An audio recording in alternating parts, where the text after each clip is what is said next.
जय श्री कृष्णा, राधे राधे। आप सभी का स्वागत है आपके अपने YouTube चैनल मेरी आस्था में। तो दोस्तों, सावन शिवरात्रि व्रत का सनातन धर्म में विशेष महत्व माना जाता है। हिंदू पंचांग के अनुसार सावन में शिवरात्रि का व्रत शुक्रवार को 2 अगस्त 2024 को रखा जाएगा। कहते हैं कि इस व्रत को करने से मनुष्य जीवन के सारे दुख दूर हो जाते हैं और भगवान शिव की विशेष कृपा प्राप्त होती है।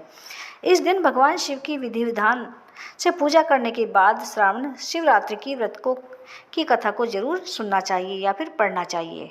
तो दोस्तों, जानेंगे सावन शिवरात्रि की व्रत कथा के बारे में। दोस्तों, वीडियो अच्छा लगे तो वीडियो को ज़्यादा से ज़्यादा शेयर कीजिएगा, लाइक कीजिएगा और कमेंट करके बताइएगा कि आपको वीडियो कैसा लगा। और यदि चैनल पर पहली बार आए हैं तो प्लीज़ चैनल को सब्सक्राइब जरूर कीजिएगा।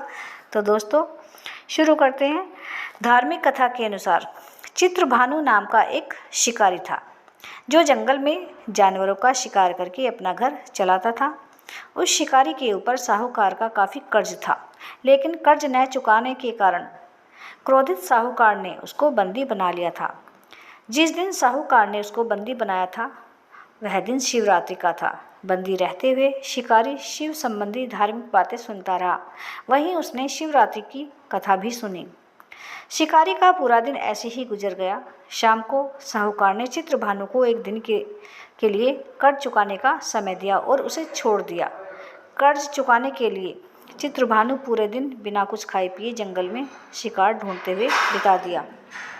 ऐसे ही शाम निकल गई और रात हो गई। इसके बाद वो रात बीतने के इंतजार में बेल के पेड़ पर चढ़ गया। इसी पेड़ के नीचे एक शिवलिंग था। बिना जाने शिकारी बेल पत्र तोड़कर नीचे की तरफ गिरा रहा था, जो कि संयोगवश शिवलिंग के ऊपर गिर रहे थे। इससे उसका व्रत पूर्ण हो गया। शिकार की तलाश में घूमते हुए चित्रभानु को तालाब के किनारे एक गर्भिणी हिरनी दिखाई दी जो पानी पीने के लिए आई थी। उसका शिकार करने के लिए उसने धनुष बाण निकाला। उस हिरनी ने चित्रभानु को देख लिया। इस पर उसने शिकारी से कहा कि उसके प्रसव का समय है। तुम 2 जीव की हत्या करोगे, यह ठीक नहीं। हिरनी ने शिकारी से वादा किया, जब उसका बच्चा इस दुनिया में आ जाएगा तब वो खुद आएगी, तब वह उसका शिकार कर सकता है, लेकिन अभी उसे जाने दे। शिकारी ने उसकी बात मान ली और जाने दिया। इसके बाद प्रत्यंचा चढ़ाने तथा ढीली करते समय कुछ शिवलिंग पर कुछ और बेलपत्र गिर गए। ऐसे में चित्रभानु से अनजाने में शिवजी की प्रथम पैर की पूजा हो गई। कुछ देर बाद शिकारी को एक और हिरनी दिखी। उसे देखकर शिकारी बहुत खुश हुआ और शिकार करने के लिए तैयार हो गया। हिरनी ने उसे निवेदन किया कि वो ही कुछ देर पहले ऋतु से निवृत्त हुई। मैं अपनी प्रिय को ढूंढ रही हूँ। मैं एक कामातुर विहरणी हूँ। जैसे ही मेरा पति मुझे मिल जाएगा वैसे ही मैं आ जाऊंगी। रात का आखिरी पहर बीतने ही वाला था। इस बार भी चित्रभानु से बेलपत्र टूटकर शिवलिंग पर गिर गए। इससे दूसरे पहर की पूजा हो गई। 2 शिकार को खोकर शिकारी चिंता में पड़ गया था। रात्रि का आखिरी पहर बीतने को था कि तभी एक और अन्य मृगी अपने बच्चों के साथ उधर से निकली। शिकारी ने उसे तुरंत धनुष पर तीर चढ़ा दिया। वो तीर छोड़ने को ही था कि मृगी बोली, मैं इन बच्चों को इनके पिता के हवाले करके लौट कर आऊंगी। इस समय मुझे मत मारो। मैं इन्हें इनके पिता को सौंपकर तुम्हारे पास तुरंत लौट आऊंगी। मृगी की बात सुनकर शिकारी को उस पर दया आ गई। उसने उसे भी जाने दिया। शिकार न कर पाने के कारण परेशान होकर पेड़ पर बैठा शिकारी बेलपत्र तोड़ तोड़ कर नीचे फेंकता जा रहा था। इस तरह से उसके तीसरे पैर की पूजा भी अपने आप ही हो गई। पूरी रात इंतजार करने के बाद सुबह शिकारी को एक हिरण दिखाई दिया। उसने निश्चय किया कि वो उसका शिकार अवश्य करेगा।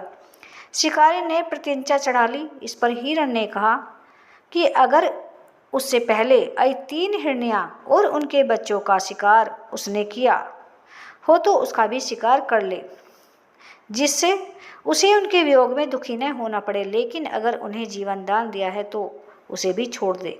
जब वो उन सभी से मिल लेगा तो वो आ जाएंगे। यह बात सुनकर शिकारी ने उस हिरण को रात भर का घटनाक्रम बताया। तब हिरण ने कहा कि वो तीनों हिरनियां उसी की पत्नियां हैं। हिरण ने शिकारी से कहा कि जिस तरह से तीनों हिरनियां प्रतिज्ञाबद्ध होकर यहाँ से गई है, अगर उनकी मृत्यु हो जाती है तो वो धर्म का पालन नहीं कर पाएंगी। हिरण ने कहा कि जिस तरह उसने विश्वास कर हिरनियों को जाने दिया, उसी तरह से उसे भी जाने दे, वह जल्दी ही पूरे परिवार के साथ शिकारी के सामने हाजिर हो जाएगा।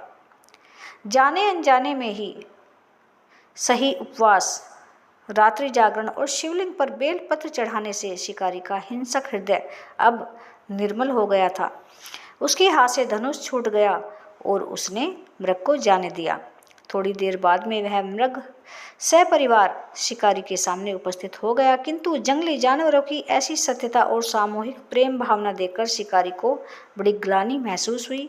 उसने मृग परिवार को जाने दिया और अपने कठोर हृदय को जीव हिंसा से सदा के लिए हटा दिया। शिकारी के ऐसा करने पर भगवान शंकर ने प्रसन्न होकर उसे अपने दर्शन दिए और उसे सुख समृद्धि का वरदान देकर गुहू नाम प्रदान किया।